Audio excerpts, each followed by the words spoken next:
Banyak berita di TV yang memberitakan sebuah kejadian berantai. Pelaku yang belum diketahui ini sudah lebih dari 20 orang.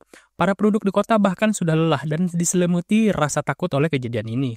Terlebih, semua korbannya adalah mereka yang tinggal di perkotaan. Tidak ada bukti yang jelas hubungan antara semua korban, termasuk umur dan gender korban. Ia hanya dengan random. Tidak ada sebuah tali merah antara semua kejadian berantai ini. Dan cerita berpindah ke seorang wanita yang berdiri di sebuah rumah duka dan menghadap ke pot kremasi seseorang yang ia kenal. Dan ia berkata, Uni telah Wanita tersebut ternyata pegawai di salah satu kantor berita di Korea Selatan. Ia bernama Lee Saila. Ia sedang membuat berita.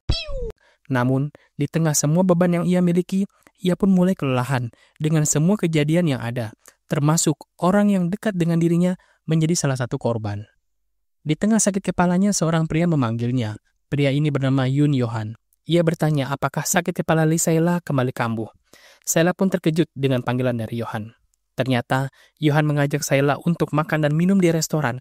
Ya seperti pada umumnya, para pegawai di Korea biasanya setelah pulang kerja, mereka duduk makan dan minum minuman keras bersama rekan kantornya di sebuah kedai makanan. Mereka pun mulai berbincang. Yohan berkata jika kemarin sore Saila sempat muntah ketika mereka minum-minum. Namun, Saila menjawab, jika ia sedang sedikit lelah. Itu semua hanyalah alasan Saila. Ini semua sepertinya ada hubungannya dengan wanita yang menjadi korban pembunuhan. Ternyata, wanita tersebut adalah senior Saila di kantor. Jadi tidaklah heran jika Saila begitu terpukul oleh kepergian wanita yang ia panggil Uni ini.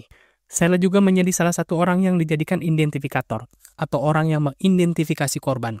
Saila dengan yakin jika wajah itu adalah wajah seniornya di kantor. Wajahnya yang biasanya merona kini terlihat pucat, dan sebuah nomor terpahat di punggung tangan sang korban. Dan itulah bukti dari berantai yang paling dibicarakan di dunia. Mereka pun mulai membicarakan jumlah korban. Ada yang bilang 30 orang, ada juga yang berkata jika korbannya sudah 40 orang. Namun itu semua sudah dengan jumlah korban dari orang yang mengaku sebagai si berantai yang ternyata palsu. Sumpah serapah mulai keluar untuk perilaku si penjahat. Namun di tengah umpatan mereka, Saila berkata, walau kalian berkata seperti itu, Uni tetap menjadi korban. Saila berkata, apa yang seharusnya menjadi fundamental untuk mencegah kejadian ini? Seperti mulai memilah awal mula terjadinya kejahatan seperti ini agar tidak terjadi di masa depan, dengan mengeliminasi mereka sebelum mereka melakukan kejahatannya. Setelah lelah memikirkan cara mencari pelaku kejahatan, mereka semua pulang ke rumahnya masing-masing. Yohan yang tahu jika Saila pulang sendirian berkata, semoga kamu aman sampai rumah. Dan Yohan juga berkata, jika jalan di daerah ini cukup terang dan banyak CCTV, dan carilah orang yang baik. Saila hanya tertawa mendengar ucapan Yohan. Mereka pun mulai berpamitan, dan sepasang sorot mata yang tajam melihat ke arah Yohan dan Saila dari atas gedung. Siapa pria ini? Apakah ia pelaku pembunuhan yang siap menerkam mangsa selanjutnya? Keesokan harinya, Saila mulai membuka berkas kejadian kejahatan berantai dari banyaknya korban yang random ini. Tak ada saksi mata. Namun, ada 2 orang yang selamat dari si pelaku. Lee Jae-lah adalah salah satu orang yang selamat dari si pelaku. Ia berkata jika ia sedang pergi keluar untuk makan di suatu tempat. Namun, dengan jalan yang biasa tidak mereka lalui, si pelaku datang lalu membunuh kekasih Jae-lah dengan sebilah pisau karambitnya. Pria lain yang menjadi korban juga berkata, jika suatu hari di jalan yang biasanya digunakan orang-orang, seseorang datang dan membunuh temannya yang ada di sana dengan sekejap. Tak ada alasan yang jelas mengapa ada korban yang selamat. Ia hanya mengeliminasi orang yang ingin ia eliminasi. Lee Jae-lah juga berkata, jika ia pikir ia akan mati. Namun pelaku berkata, nomor 1, bukan kamu. Saila semakin lelah dengan semua kerumitan kejadian ini. Pihak kepolisian juga tidak pernah memberitahu nomor korban, dengan alasan sedang dalam investigasi. Saila sangat kurang informasi. Ia juga heran, mengapa si pelaku terus melakukan kejahatannya, dengan tanpa menghilangkan barang bukti dan tanpa adanya saksi. Ketika Saila membuka email di kantornya, ia melihat sebuah pesan. Ia pun segera menelepon nomor yang dikirim via email tersebut dan bergegas menemui orang di telepon. Namun, ketika Saila berjalan, seorang pria mencurigakan memandang Saila dari kejauhan. Ketika Saila berada di sebuah gang yang sepi, seseorang mengikuti Saila dan berkata, "Nona, ini jalan yang jarang dilalui orang." Dan Saila pun menenangkan diri, namun dengan nalurinya ia mulai berlari. Akan tetapi sebuah tangan ingin mencengkram bahunya. Saila pun terjatuh.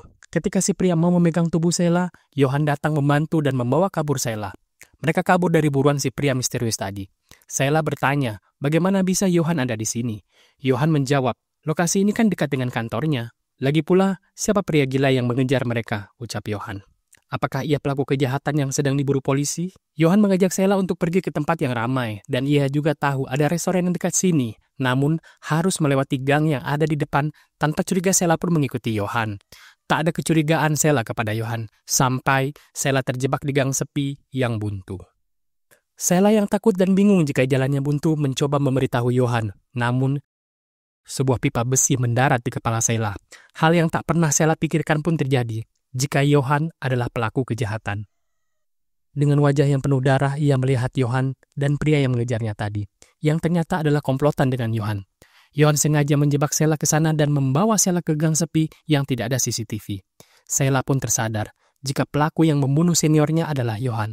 Orang yang ia anggap teman, ternyata pelaku kejahatan berantai. Yohan bersiap dengan sebuah pisau belati di tangannya. Namun Yohan berkata jika ia bukanlah pelaku pembunuhan dengan nomor. Ia hanyalah seorang pembunuh yang melemparkan kejahatannya kepada si pembunuh dengan nomor sebagai kambing hitam. Yohan hanyalah psikopat yang mengeliminasi orang hanya demi memuaskan kesenangannya. Ketika Yohan akan memfinish Sheila, rekan Yohan berkata, jika wanita ini sudah berhenti bernafas, maka tubuhnya miliknya. Tidak dijelaskan apa yang akan ia lakukan kepada tubuh korbannya. Akan tetapi, ketika duo psikopat ini akan melakukan aksinya, seseorang datang. Yohan mengusir pria itu.